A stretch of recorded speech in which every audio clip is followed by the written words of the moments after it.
I believe in the evil in human nature. This is a wicked, wicked world. In a wicked world, wicked people are born.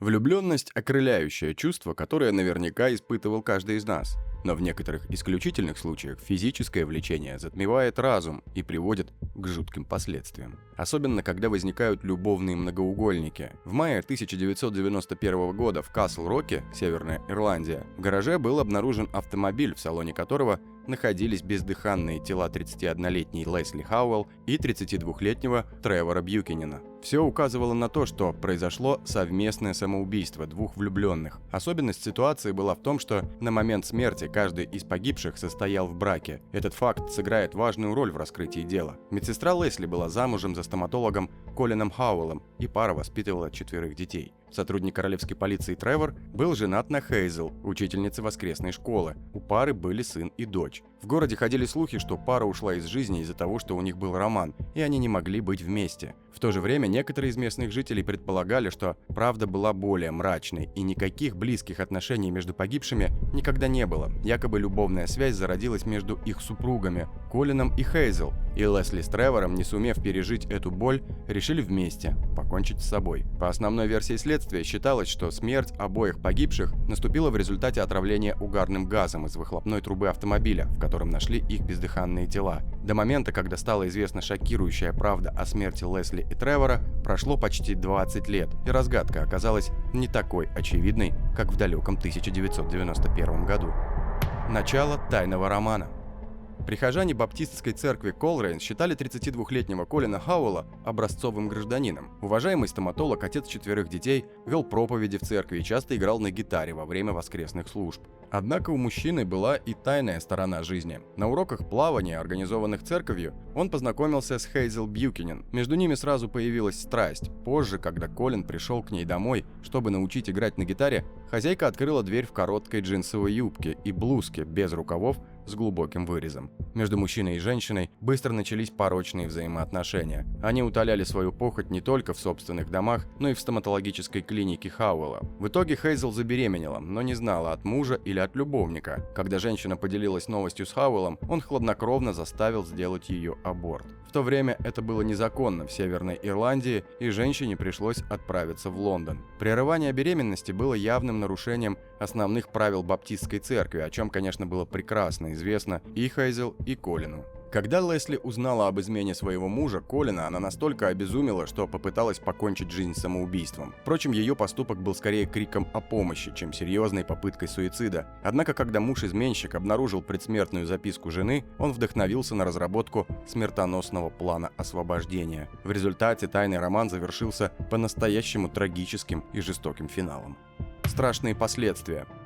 Несмотря на внешний вид верующих и добропорядочных людей, Колин и Хейзел оказались не просто любовниками, еще и безжалостными убийцами. Они вдвоем задумали избавиться от своих супругов, инсценировав их самоубийство, чтобы провести остаток своей жизни вместе. Вечером 18 мая 1991 года, в день второго дня рождения своего младшего сына, Хауэлл накачал наркотиками свою жену, которая спала на диване, протянул шланг от выхлопной трубы машины через дом и вставил ей в рот. Когда она проснулась, задыхаясь, муж завершил свое деяние подушкой. Затем Хауэлл позвонил своей возлюбленной с отчетом: «Я закончил с Лесли». С телом жены в багажнике хладнокровный убийца поехал к дому Хейзел, где она уже успела накормить своего мужа Тревора сэндвичем с тунцом с добавлением транквилизаторов. Препаратом в необходимой дозировке ее обеспечил Хауэлл. Как стоматологу ему это не составило особенного труда.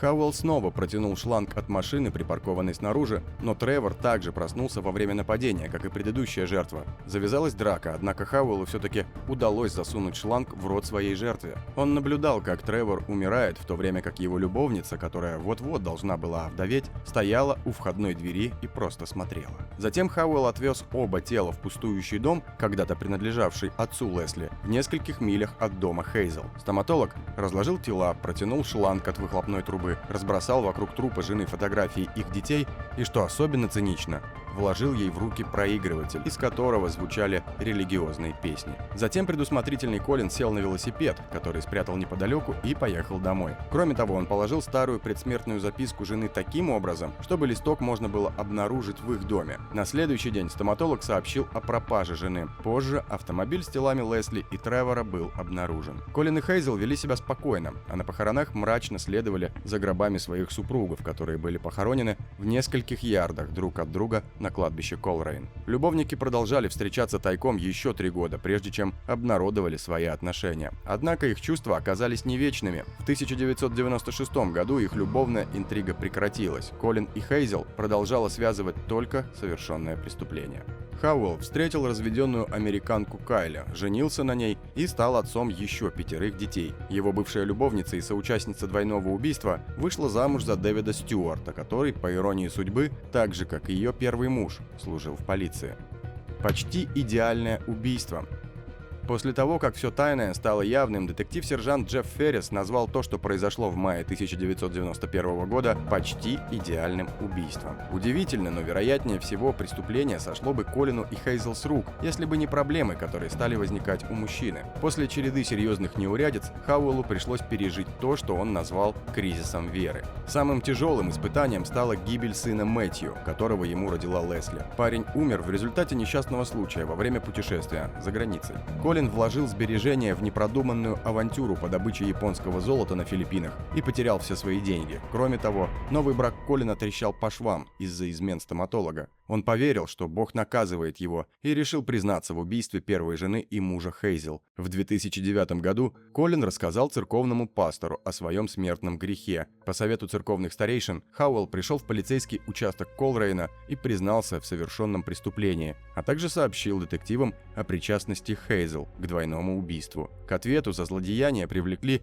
не только Хауэлла, но и его любовницу, которая уже носила фамилию нового мужа – Стюарт. Наказание преступников. Колина признали виновным в 2010 году. Во время суда он дал показания, обличающие Хейзел. Мужчину приговорили к пожизненному сроку с правом условно-досрочного освобождения через 21 год, и сейчас он находится в тюрьме Макхабере в Северной Ирландии. При лучшем для него раскладе он выйдет на волю в 2031 году. Впрочем, освобождение может и отложиться, поскольку Хауэлл признался, что в период с 1998 по 2008 год изнасиловал 5 своих пациенток. Несчастные женщины под предлогом оказания стоматологических услуг были одурманены препаратами и находились в полной власти извращенца. В 2011 году начался судебный процесс над Хейзел. Ее обвиняли в соучастии при совершении двойного убийства и уничтожении улик, но несмотря на представленные доказательства правоохранительных органов, она заявляла о своей невиновности и продолжала защищаться, говоря о том, что находилась под влиянием своего любовника. Хауэлл, будучи главным свидетелем на суде над бывшей возлюбленной, опровергал ее утверждения и спокойно заявлял о том, что женщина была столь же манипулятивной, как и он сам. Его показания были убедительными и порой театральными. Мужчина утверждал, что они вместе планировали убийство. Хейзел отказалась выступать в качестве свидетеля, но проклинала себя в своих записях полицейских допросов, которые проигрывались при переполненном зале суда. В них она согласилась, что избавилась от шланга, постирала простыни, выветрила оставшийся угарный газ в спальне и дала Хауэллу одежду своего мужа, в которую он смог переодеться. Сексуальная извращенность, скрывавшаяся за имиджем уважаемой профессиональной и религиозной жизни Хауэлла, была использована командой юристов Стюарт для ее защиты. В 15 интервью с детективами, которые были записаны на пленку, женщина утверждала, что боялась Хауэлла и была еще одной его жертвой, уязвимой женщиной, которую заманили в злую паутину дантиста. «Он всегда все контролировал», — рассказывала Хейзел полиции во время допросов. «Может быть, я была легкой добычей, и вот, оглядываясь назад, я вижу это. Он очень расчетливый человек, очень умный парень. К сожалению, я не очень умный человек, но он все время был на шаг впереди, я была напугана. Я думала, что если я скажу что-то против, он меня убьет». На протяжении всего суда Стюарт утверждала, что любовник заставлял ее помогать избавляться от труб, по которым жертвам подавался газ. И делала она это исключительно исключительно из страха, что Хауэлл может сделать нечто ужасное с ней или ее детьми. Однако присяжные отказались ей верить. В итоге женщину приговорили к 18 годам заключения. Она отбывает срок в тюрьме Хайд-Банк в Белфасте и продолжает бороться за свою свободу. С 2011 года Стюарт подала 3 безуспешные апелляции. При объявлении обвинительного приговора Хейзел ее дети были шокированы. Они вместе с отчимом Дэвидом Стюартом продолжают верить в невиновность женщины и регулярно навещают ее в тюрьме. Трагедия похоти 2 прихожан баптистской церкви через призму искусства.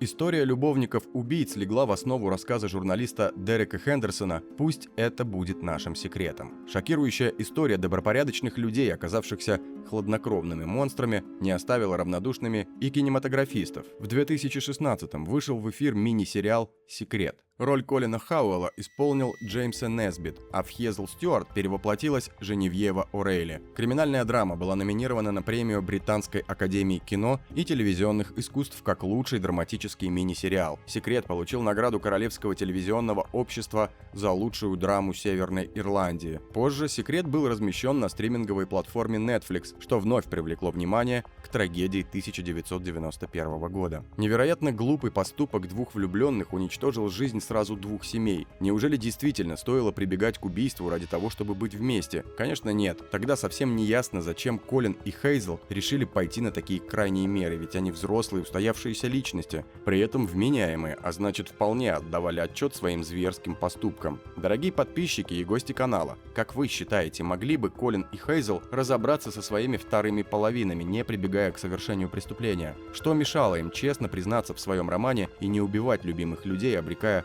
собственных детей на страдания? Кто в этой преступной паре сам оказался жертвой? Или вина каждого совершенно одинакова? Делитесь своим мнением в комментариях.